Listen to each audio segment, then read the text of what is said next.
Hello students, let's continue the sixth chapter, that is a molecular basis of inheritance, 5 marks questions. In the previous session of the video, I explained about the 1 mark, 2 marks, 3 marks questions. Today's video we are going to discuss about the 5 marks question and what will be the answer for those questions.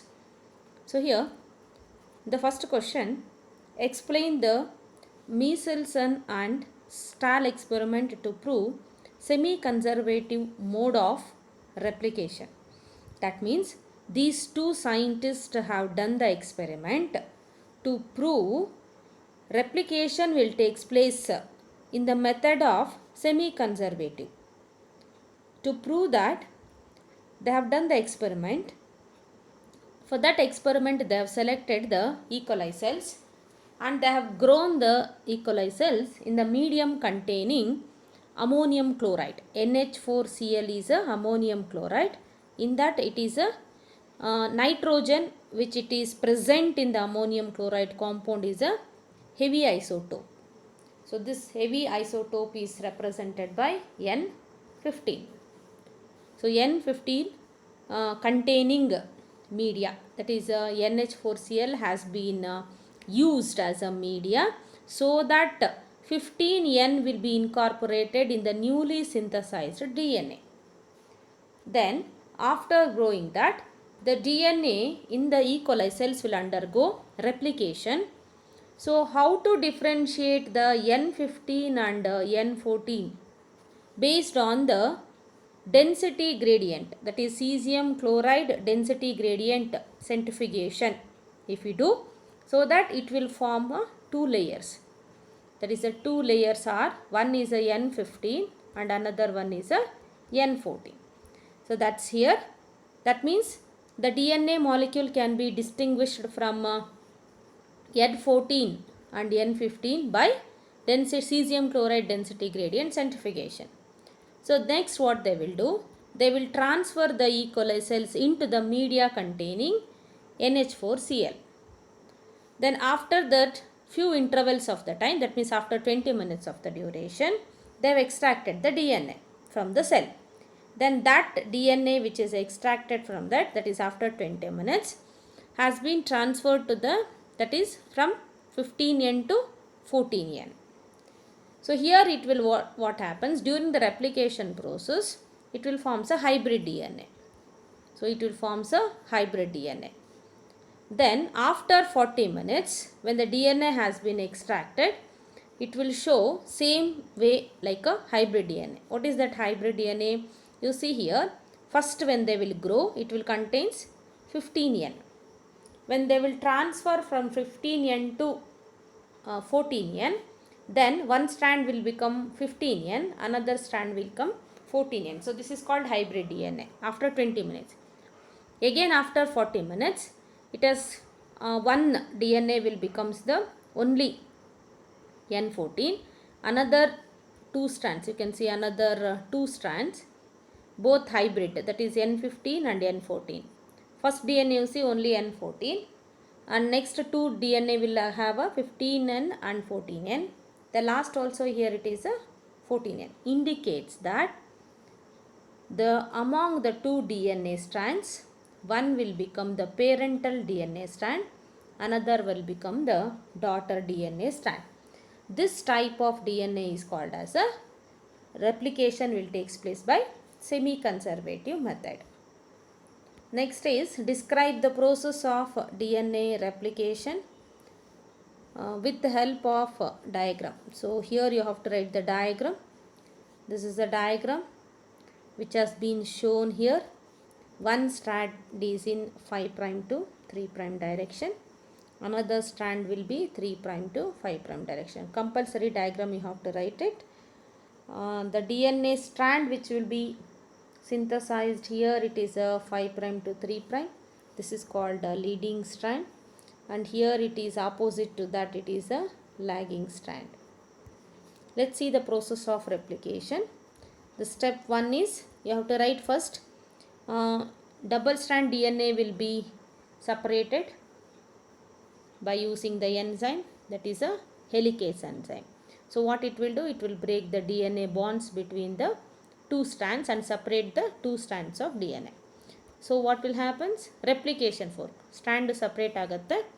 This is called as a replication fork. The next step, what will happen? In the case of second step, continuous synthesis of DNA strand will take place. Continuous agi DNA strand synthesis adre, that will call it as a leading strand. That is in the case of 5 prime to 3 prime direction. That you have to write it. Then next strand will be synthesized as a discontinuous. That is called lagging strand. So that lagging strand will be complicated. Why it is called complicated? Because here it is a it will forms like a fragments. It will forms as a fragments. DNA strand will form as a fragment. So these are called Okazaki fragments. So this will be called Okazaki fragments. Okazaki fragment 0 DNA na we will call it as a discontinuous strand or a lagging strand. The next is point you have to write, DNA polymerase will add the nucleotides to the 3 prime end of the new strand. But in the case of lagging strand, 3 prime end will not be available freely, so that it will forms as a small fragments. First it will attach a primer, for that DNA synthesis will takes place.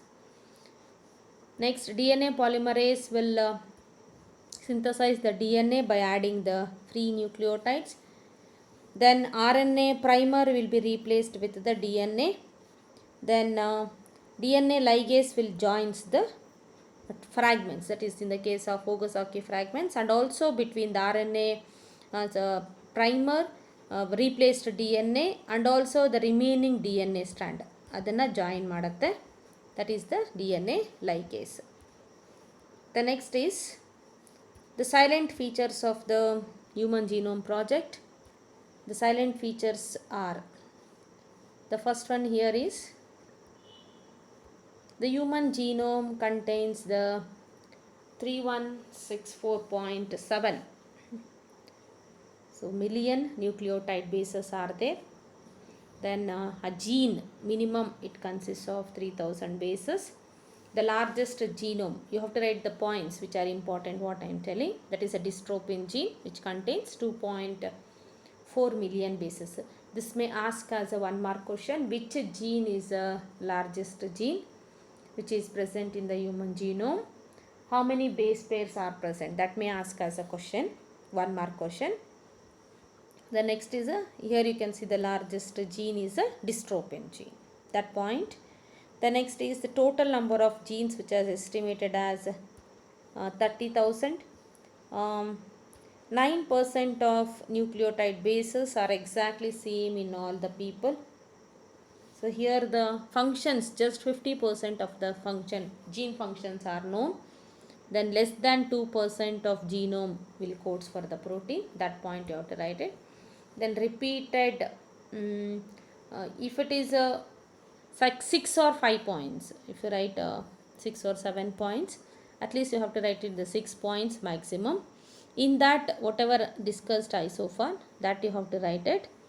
Then chromosome 1 contains the most number of genes, that is a 2968, and Y chromosome contains 231, least number of genes.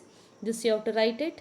1.4 million locations where single base differences are present. These are called single nucleotide polymorphism. That point you have to write it. These are important point. At least minimum it should be present as a 6 points. The next is explain the process of translation. So here in the translation process, first of all it is a chain of amino acids. Amino acid chain is called as a protein. So protein has to be synthesized, means amino acid has to be added. Ondonde amino acid link ಆದರೆ that will forms a protein chain. Protein chain is nothing but synthesis of proteins. So let's see the steps involved in that. First one is amino acid will be activated. It is called charging of amino acid. So charging of amino acid is by the ATP, that is energy will be given by the amino acids, because amino acids will be present in inactive form. So now amino acid will be linked to tRNA. So amino acid will be linked to the tRNA, that is called as a charging of tRNA. It is also called amino acyl of tRNA. This is exactly first step. Then after activation of amino acids, the translation starts with the 3-step: initiation, elongation and termination. In the first step of initiation, the ribosomes binds to the mRNA.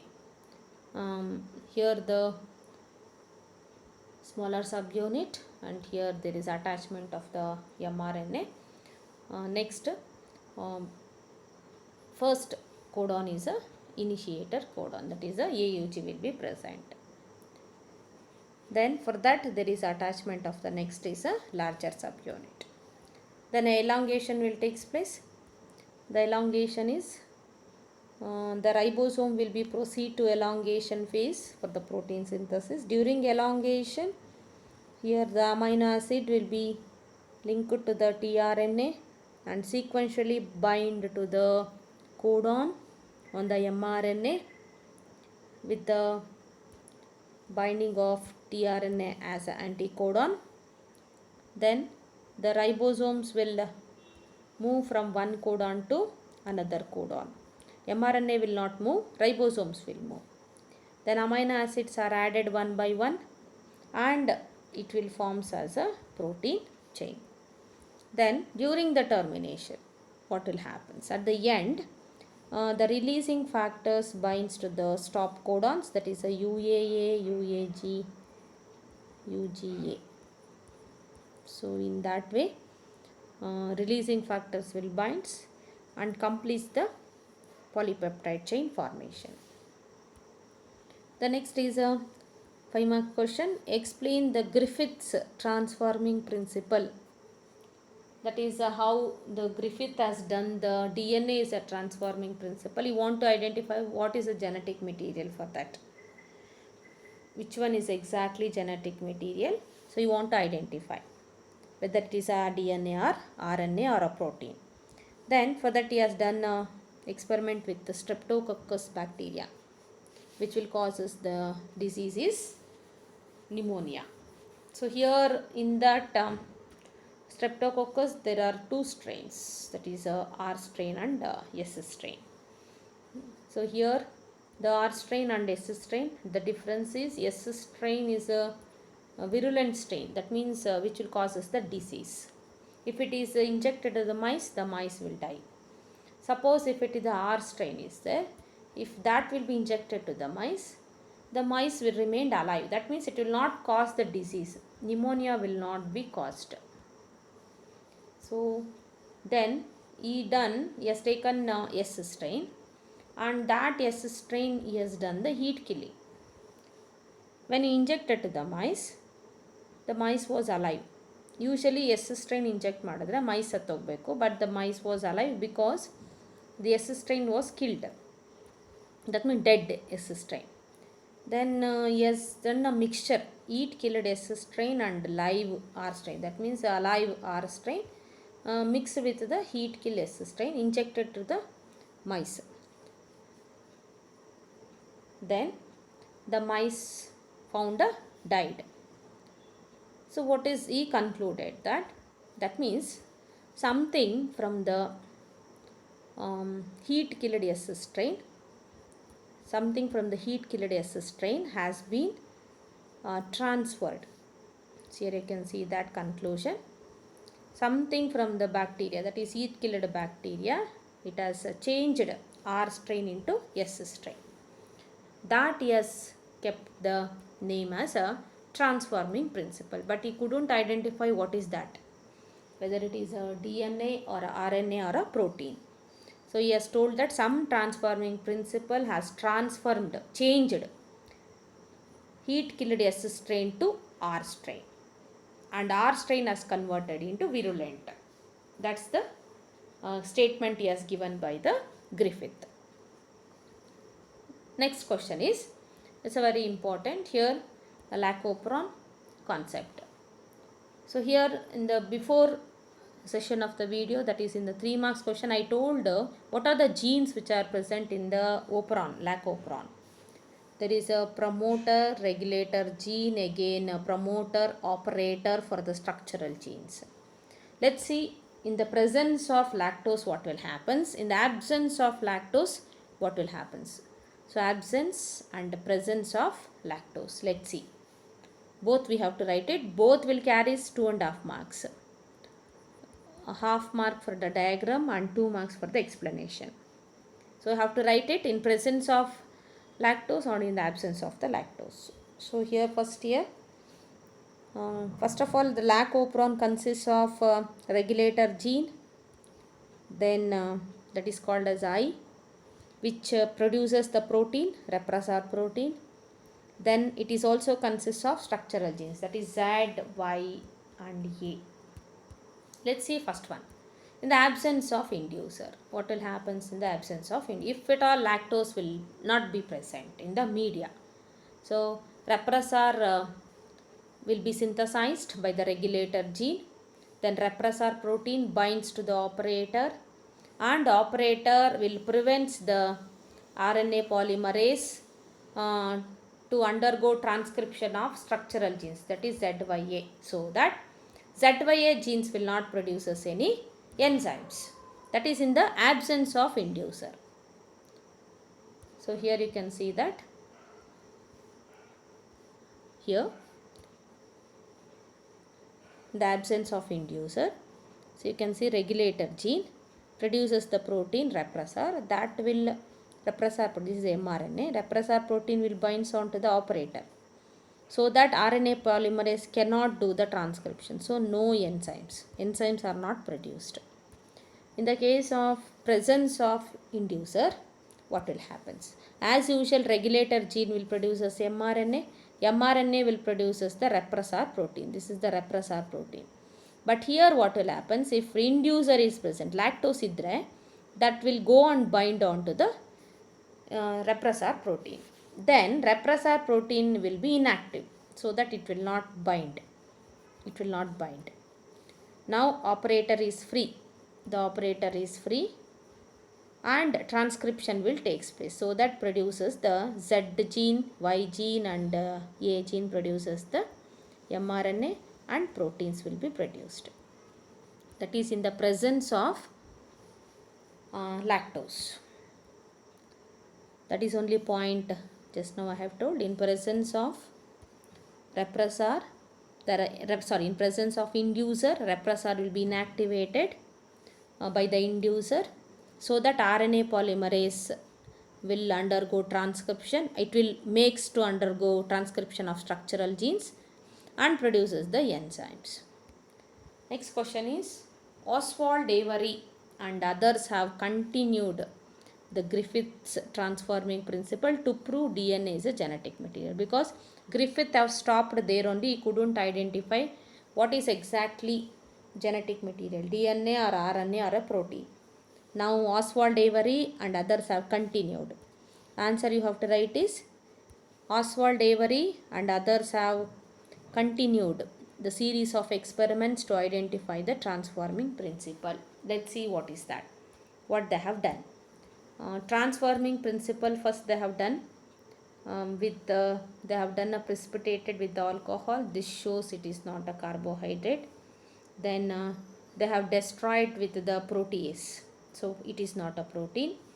They have used protease enzyme. Then for they have used lipase, so that lipids are destroyed, so it is not a lipid. Then transforming principle could be inactivated by using a RNase enzyme, so it is not RNA. But when they have used when they have inactivated with the DNase enzyme, then they have understood it is a DNA. It is not a protein, it is not RNA, or it is not a carbohydrate. So they concluded that transforming principle was a DNA. That is, the DNA was a genetic material. That's last sentence, you have to write it. The next is silent features of genetic code. This I already explained in the 3 marks question. So you have to write it 5 genetic features. If it almost 6 is there, so all the 6 you have to write it. This I already explained in the 3 marks question, genetic features. Then next is a structure of a transcription unit. Only diagram you have to write it. This also I explained in the 3 marks question. Here promoter, structural genes, terminator you have to write 3 prime to 5 prime, you have to write 5 prime to 3 prime. One strand is a template strand, another strand is a coding strand. Labeling irbeku. This is 3 marks. Idralli chemical differences between DNA and RNA I told in the 2 marks question, which I already explained so far. Next is a double helix structure of DNA. This is a 5 marks question. You have to explain the points. First you have to write DNA is composed of 2 polynucleotide chain. Sugar phosphate act as a backbone. Then between the polypeptide chain hydrogen bonds will be formed. The next is 2 polynucleotide chains have anti-parallel direction. They have in a right-handed fashion. The between that you have to write it per one turn. There is a 10 nucleotide base pairs are present. Base pairs are present, that you have to write for one complete turn. That's the point. This I already just now explained. Write the schematic representation or the structure of transcription unit. Just now I have explained so far. Here now this is the question. Differentiate between exons and introns. Exons are coding sequences. They will produce us the protein, and these expressed sequences they will present in the mature RNA. Mature RNA will contains the only exons. Introns are non-coding sequences which will not code for any protein, and these are present in the immature RNA. Precursor RNA irutte. That point you have to write it. Next is mention the steps involved in DNA fingerprinting technique. You have to explain. DNA fingerprinting technique involves the following steps. Isolation of DNA. Then DNA has to be break down as a fragments by restriction endonucleases. DNA fragments separate ಮಾಡಬೇಕು. So here by gel electrophoresis. Then fragments has to be transferred to the nitrocellulose membrane or a nylon membrane. We have to hybridization using a VNTR probe. Then these hybridized DNA fragments has to be detected by using the autoradiography. These are the steps involved in the DNA fingerprinting. Explain the Watson and Crick model of DNA that just now I have explained so far. That same points you have to write it. The next is explain the structure of transcriptional unit with a neat label diagram. Here first you have to write the diagram, then you have to write the points. 3 marks question which I have explained so far, in that it is there. So you have to write a template strand, coding strand. One it is in 3 prime to 5 prime, another one it is in 5 prime to 3 prime. Promoter region irutte, structural genes. The next is promoter is towards the 5 prime end, terminator is towards the 3 prime end, that you have to write it. The next is a genetic code and explain the 4 features of the genetic code. Before that question I have explained so far. The next question is explain the steps involved in the transcription process. So here the transcription will involve 3 steps: initiation, elongation and termination. In the case of initiation, RNA polymerase binds to the promoter. Initiation factor, that is a sigma factor, will bind to the polymerase to continue the process. The next is elongation. RNA polymerase will continue by adding the nucleotide triphosphates and form as a bond. The next is after the synthesis of the RNA strand, termination will take place. That means when the RNA polymerase reaches the terminator region, then RNA polymerase for that rho factor will binds so that it will ends the termination process. The nascent RNA, it will separate it off from the DNA strand and it will forms as a RNA. That is the transcription process. So that's about the 5 marks questions till now I have discussed so far. Before the session I have already explained 1, 3, 2, 3, 1, 2, 3, 5, 1, 2, 3 marks questions, and today's session of the video I explained about the 5 marks question. This is a very important, more weightage of the chapter for the examination.